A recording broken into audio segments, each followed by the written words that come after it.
Labor and delivery is Frontline, but it has some unique intricacies that make us different than the emergency rooms. When we do deliveries, I'm just within a couple of feet of a mother who's forcefully breathing, trying to push out new life. And I'm putting at risk both her and her baby, and she's putting me and my baby at risk.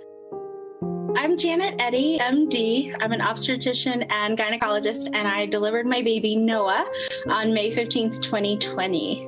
I got COVID-19 in November from work, just like I anticipated, and brought it home to my family. You definitely feel guilty as a mother, like, okay, I brought this home just like I had hoped not to. So then, of course, my son got sick after that moment. And then when you're waiting to see, is your 4-year-old going to be the one who has chronic inflammatory syndrome or anything like that? That's a little nerve-wracking too. But we're super fortunate. We all handled it really great. And so far that we know of no long-term side effects. One of the scariest parts of this epidemic is the unknown. My name is Ritu Jane Viswanath, and I'm an internal medicine hospitalist. I gave birth on May 8th, 2020 to a baby girl named Aria. My daughter still hasn't seen much of our family or friends, and that breaks my heart, and it makes me feel really like she might be missing out on so much of her development. It's very worrisome for me as a parent. So we're absolutely going to have to change the way we parent. I think that this is not something that we can just think of as one moment in time. I think there's going to be long-lasting repercussions that we're all going to have to sort of learn how to navigate.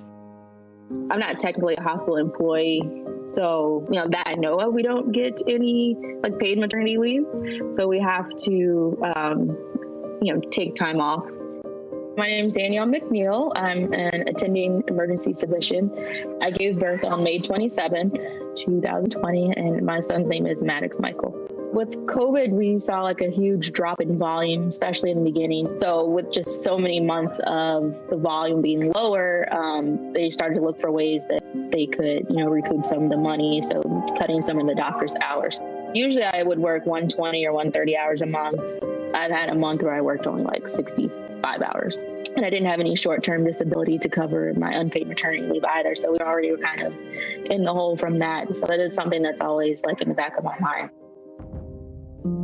As a part of my job, I have probably a higher threshold for risk and presume that I will be exposed to many things. But this kind of brought a whole new level of uncertainty and fear. My name is Sarah Batistich. I'm an emergency physician. I gave birth on March 26th, 2020, and my daughter is Ray. I was offered the vaccine in the sort of first rollout, being a healthcare provider.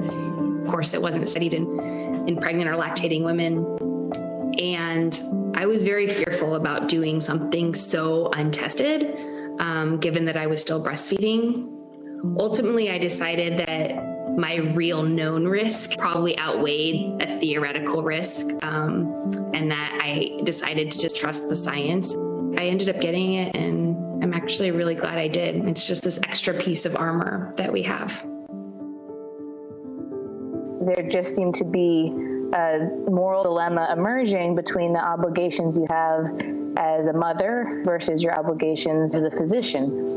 My name is Kate Chebley. I'm an internal medicine physician. My baby was born April 16th, 2020, and his name is Leo. One thing I've seen this year that I hope continues is normalizing parenthood and normalizing motherhood. Being a parent as well as being a professional, they don't have to be mutually exclusive. You can be a professional who also loves their family, loves their children. And that might mean working from home one day a week, right? And that's fine. It doesn't mean you're less of a professional or, less ambitious. We have the unique perspective of being hospital frontliners, but also being new moms. And any of those taken out of context are challenging in and of itself. And then you have the burden of the pandemic, and things are very tough. So would I change this? Would I change my career path? Absolutely not. Has it been challenging? Yes.